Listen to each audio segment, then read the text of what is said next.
Zafer SAÐIROДLU first. He is the director of the Migration Policy Centre at Ankara Yildirim Beyazıt University. Thank you very much indeed for joining us on the programme, Ali. Let's talk about those problems then that were revealed in that leaked Frontex report. Some shocking detail in there. Does it come as a surprise to you?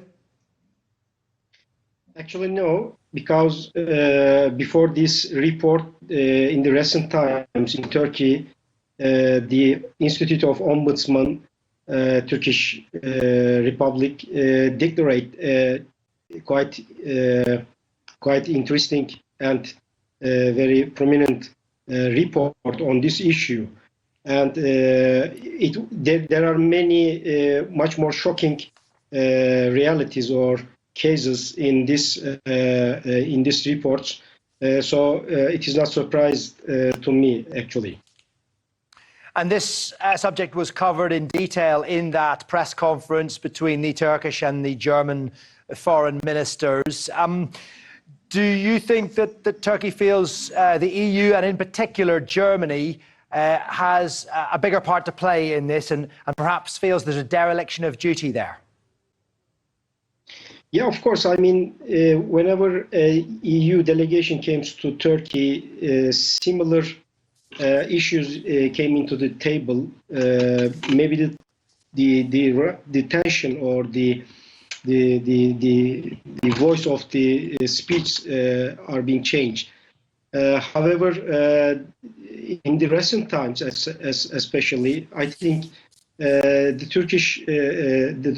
Turkish side is much more a bit rigid or a bit frustrated, let's say, in these cases, especially because, as you mentioned about the Frontex reports, Turkey has been declaring these pushback cases for several times in Europe or in the regional meetings. However, until the recent times, these cases, these realities were ignored, mainly by the European sides. Maybe this is the reason why the tones of Turkish sides is a bit more rigid for that time. Frontex has a new interim director, but I wonder what you think about the credibility of the organisation now. Where does that lie, and how much pressure is there on the European Commission? Maybe these steps is to cover up what happened in the recent times due to the Greeks' attitudes towards the asylum seekers in the Aegean Sea.